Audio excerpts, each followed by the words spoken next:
നമസ്കാരം, എല്ലാ സജ്ജനങ്ങൾക്കും സന്ധ്യാദീപത്തിലേക്ക് സ്വാഗതം.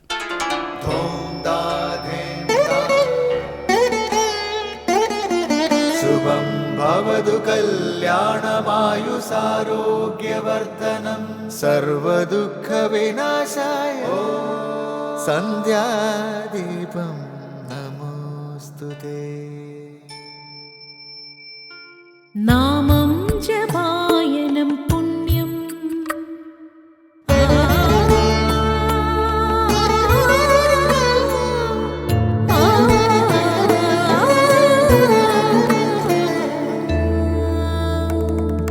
നാമം ജപായനം പുണ്യം നിരുപമദീപാങ്കുരം പോലെ സ്വരശ്രുതിലയവരമതുലം ദീവാങ്കണം മോക്ഷ സംഗീതസാരം നീളും വഴിത്താരയിൽ ജീവതാരം മന്ത്രാലാപം മായാവിൻ നിൻ പ്രസാദം.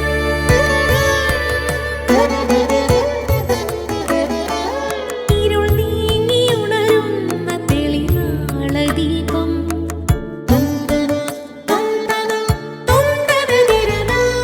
ഇരുൾ നീങ്ങിയുണരുന്ന തെളിനാളദീപം പ്രണവാമൃതം ചൊരിയുന്ന ദീപം. ദീപം ദീപം ദീപം ദീപം സന്ധ്യാദീപം.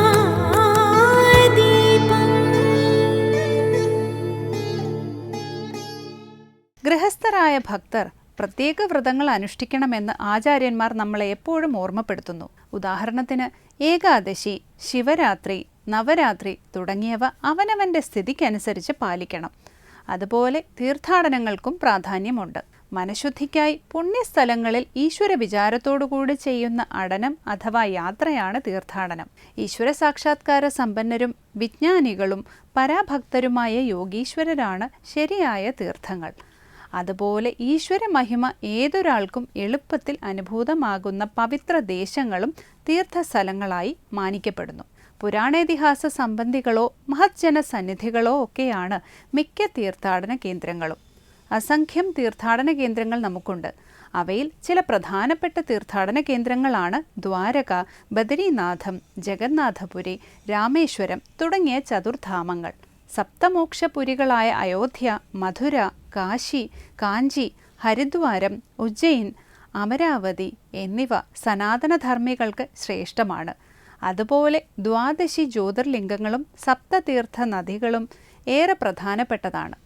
തുടർന്ന് ശ്രീ കാവാലം ശ്രീകുമാർ ദക്ഷിണമൂർത്തി സ്തോത്രം ആലപിക്കുന്നത് കേൾക്കാം.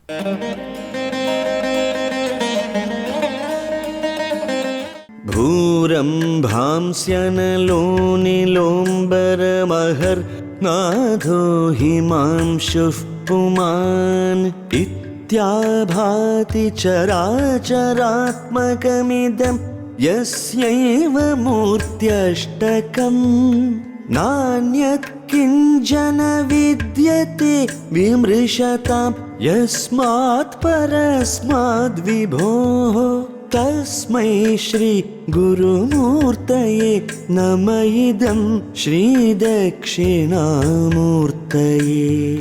ഭൂരംഭാംസ്യനലോനിലോംബരമഹർ നാഥോ ഹിമാംശുഃ പുമാൻ ഇത്യാഭാതി ചരാചരാത്മകമിദം യസ്യൈവ മൂർത്യഷ്ടകം നാന്യത് കിഞ്ചന വിദ്യത്തെ വിമൃശതാം യസ്മാത് പരസ്മാത് വിഭോഃ തസ്മൈ ശ്രീ ഗുരുമൂർത്തയേ നമ ഇദം ശ്രീ ദക്ഷിണാമൂർത്തയേ.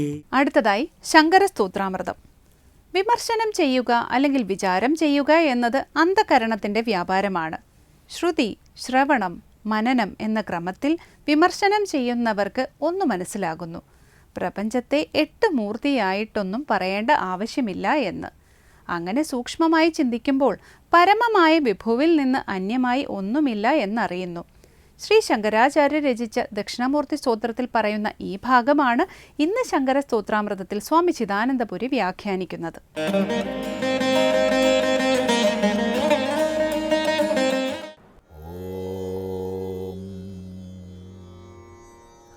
ഗുരുർബ്രഹ്മാ ഗുരുർവിഷ്ണു ഗുരുർദേവോ മഹേശ്വരഃ ഗുരു സാക്ഷാത് പരം ബ്രഹ്മ തസ്മൈ ശ്രീ ഗുരവേ നമഃ. ഓം സദാശിവസമാരംഭാം ശങ്കരാചാര്യമധ്യമാം അസ്മദാചാര്യപര്യന്താം വന്ദേ ഗുരുപരമ്പരാം. ശങ്കരകൃതികളിൽ ശ്രീ ദക്ഷിണാമൂർത്തി സ്തോത്രത്തിൽ 9ാമത്തെ ശ്ലോകമാണ് നമ്മൾ ശ്രദ്ധിക്കുന്നത്. അവിടെ ഭഗവാന്റെ മഹേശ്വര സങ്കല്പത്തിൽ വളരെ പ്രധാനമായ അഷ്ടമൂർത്തി സങ്കല്പത്തെക്കുറിച്ച് പറഞ്ഞു. ഈ പ്രപഞ്ചമഖിലവും ഭഗവന്മയമാണ്. ആത്മൈവേദം സർവം, പുരുഷയേവ ഇദം സർവം, ബ്രഹ്മൈവേദം സർവം എന്നൊക്കെ ആവർത്തിച്ച് ശ്രുതികൾ പറയുകയാണ്. ഈ കാണാകുന്ന സകലവും സർവേശ്വരൻ തന്നെയാണ്. അവൻ്റെ ചമൽക്കാരങ്ങളാണ്, അവൻ്റെ ആവിർഭാവങ്ങളാണ്. സൃഷ്ടിരൂപത്തിൽ വിലസുന്നത് സ്രഷ്ടാവ് തന്നെയാണ്. അവിടെ സ്രഷ്ടാവും സൃഷ്ടിയും ഭേദമില്ലാത്ത ഏകത്വമാണ്. ആ ഒരു സത്യത്തെ ബോധിപ്പിക്കുന്നതിന് ഋഷീശ്വരന്മാർ ഉപദേശിക്കുന്ന സങ്കേതമാണ് അഷ്ടമൂർത്തി സങ്കേതം. പഞ്ചഭൂതങ്ങളും സൂര്യനും ചന്ദ്രനും ജീവാത്മാവും ചേർന്നതാണ് 8 മൂർത്തികൾ. ഈ 8 മൂർത്തികളിൽ വിഭക്തനാണ് ഈശ്വരൻ. അതാണ് പറഞ്ഞത്, ഭൂരംഭംസ്യനലോനിലോംബരമഹർനാഥോ ഹിമാംശു പുമാൻ ഇത്യാഭാതി ചരാചരാത്മകമിദം യസ്യൈവ മൂർത്യഷ്ടകം. യസ്യ മൂർത്യഷ്ടകം, യാതൊരു സർവേശ്വരൻ്റെ മഹേശ്വരൻ്റെ മൂർത്തി അഷ്ടകം 8 മൂർത്തികൾ ചരാചരാത്മക പ്രപഞ്ചമായി പ്രകാശിക്കുന്നു.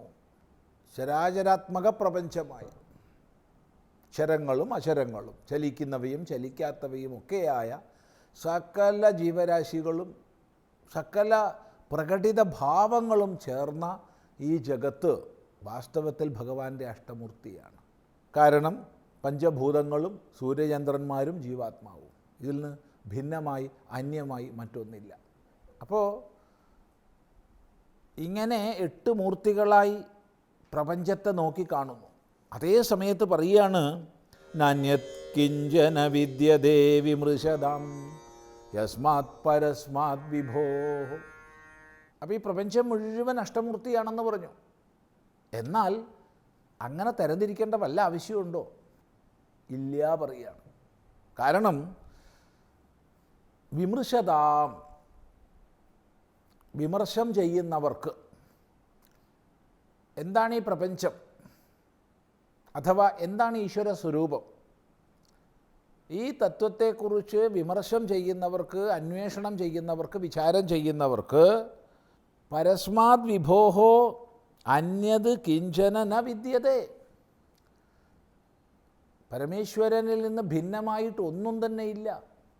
പരസ്മാത് വിഭോഹോ,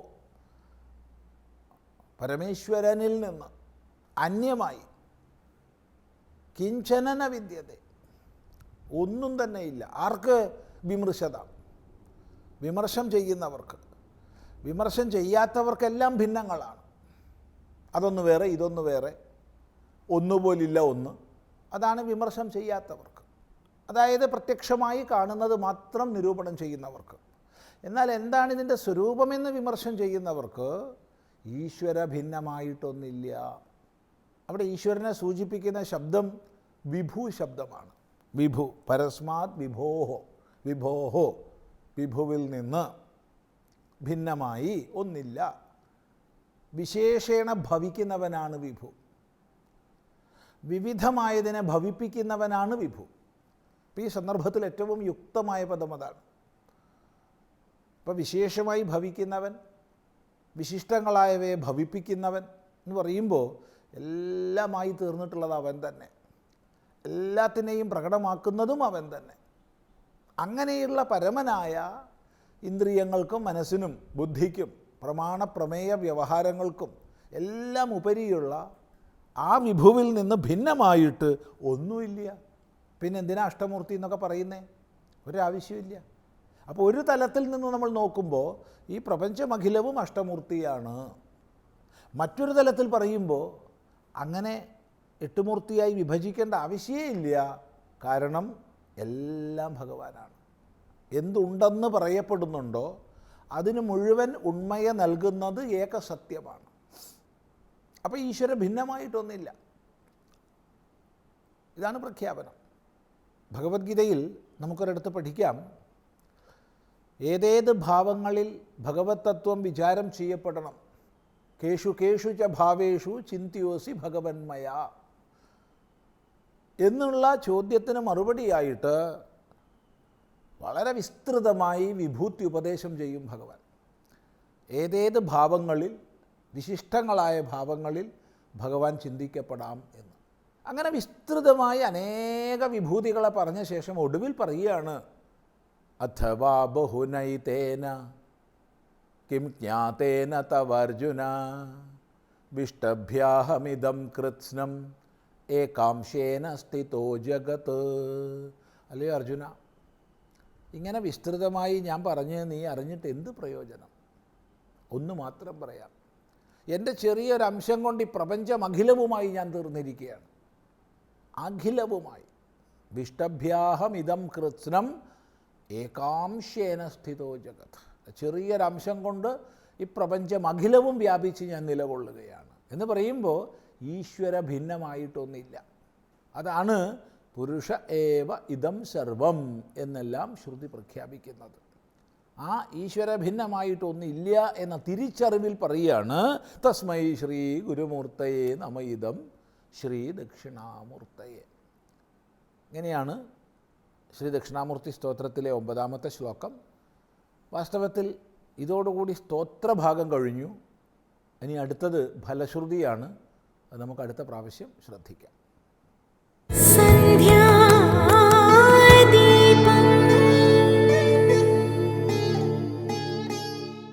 ഇനി സനാതനധർമ്മം.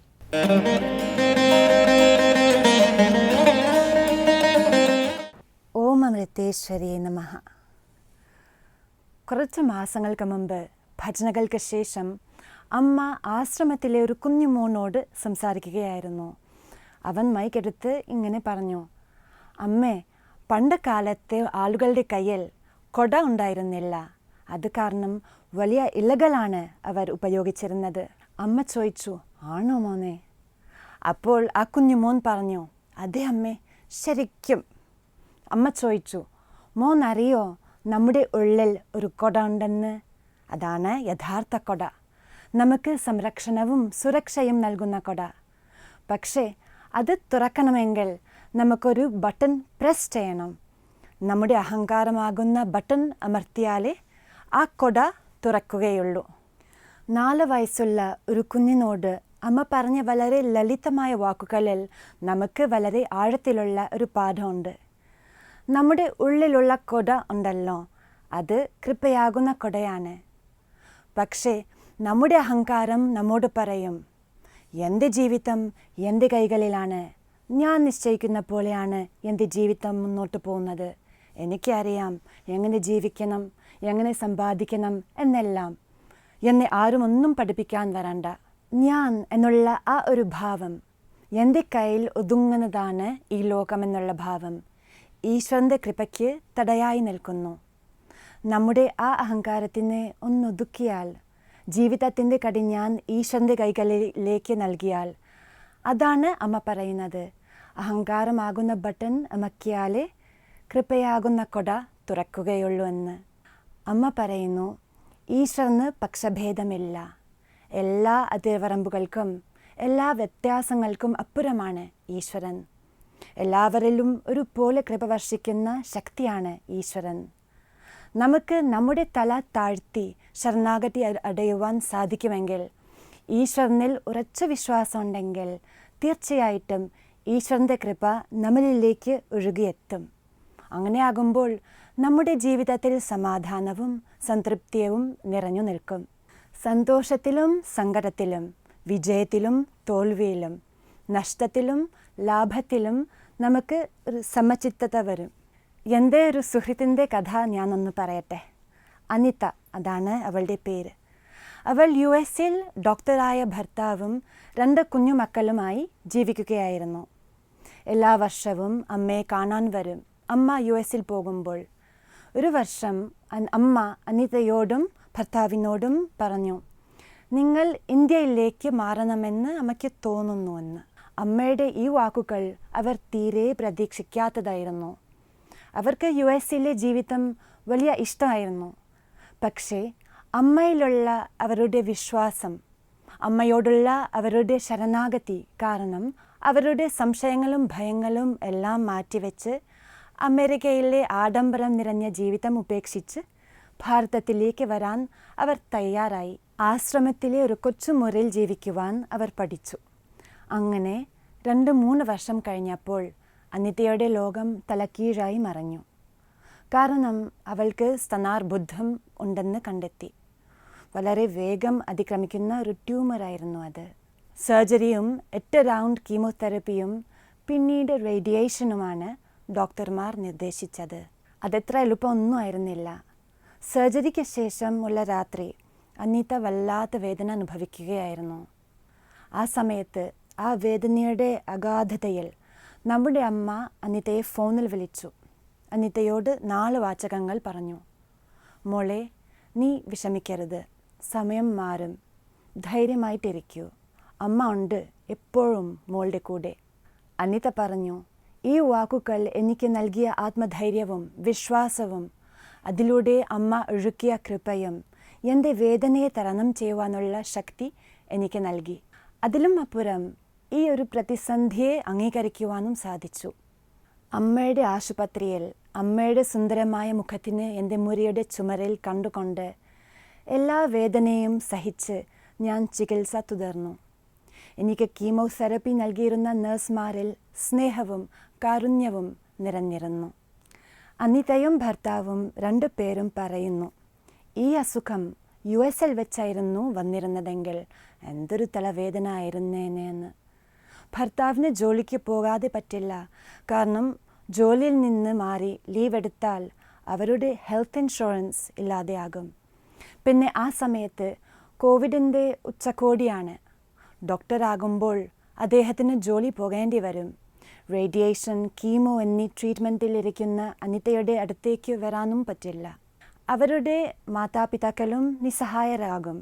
കോവിഡ് മൂലം അവർക്ക് US-ലേക്ക് യാത്ര പറ്റില്ല. വല്ലാത്തൊരു പ്രതിസന്ധിയിലായെന്നേ അവർ. ഇവിടെ ആയിരുന്നത് കാരണം അനിതയുടെ മക്കൾക്കും അമ്മയിൽ നിന്നും ആശ്രമത്തിലെ നമ്മൾ എല്ലാവരിൽ നിന്നും സ്നേഹവും പരിലാളനവും ലഭിക്കുകയും ചെയ്തു. അങ്ങനെ അവർ ആശ്രമത്തിലേക്ക് മാറിയതിലൂടെ, ആ സമർപ്പണത്തിലൂടെ അവരുടെ ജീവിതത്തിലാകെ അമ്മയുടെ കൃപയാകുന്ന കൊട തുറന്നു. ആർക്കും ജീവിതത്തിൽ ദുഃഖം ഒഴിവാക്കുവാൻ സാധിക്കില്ല. പക്ഷേ അതേസമയം നമ്മളിൽ ശരണാഗതി ഉണ്ടെങ്കിൽ നമ്മൾ ഈശ്വര കൃപയ്ക്ക് പാത്രമാകും.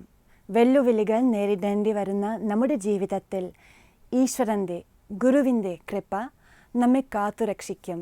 അമ്മ പാടുന്ന പോലെ, നിൻ കൃപയുണ്ടെങ്കിൽ ഏത് മുടന്തനും വന്മല കയറാൻ പ്രയാസമുണ്ടോ? അമ്മ പറയുന്നു, ഈശ്വരൻ്റെ കൃപ എല്ലായ്പ്പോഴും എവിടെയുമുണ്ട്. നമ്മൾ നമ്മുടെ ജീവിതം ഈശ്വരന് നൽകുക. വിനയത്തോടെ, എളിമയോടെ, സമർപ്പണ ഭാവത്തോടെ നമ്മൾ ജീവിക്കുമ്പോൾ ഈശ്വരൻ്റെ കൃപ നമ്മിലേക്ക് ഒഴുകിയെത്തും. നമുക്ക് നമ്മുടെ അഹങ്കാരം മാറ്റിവെച്ച് ഈശ്വരനിൽ ശരണാഗതി അടയാനായി പ്രാർത്ഥിക്കാം. ഈശ്വരൻ്റെ കൃപയാകുന്ന കൊട നമ്മുടെ മുകളിൽ തുറന്നു നിന്ന് നമ്മളെ സംരക്ഷിക്കട്ടെ. ഓം അമൃതേശ്വരിയേ നമഃ.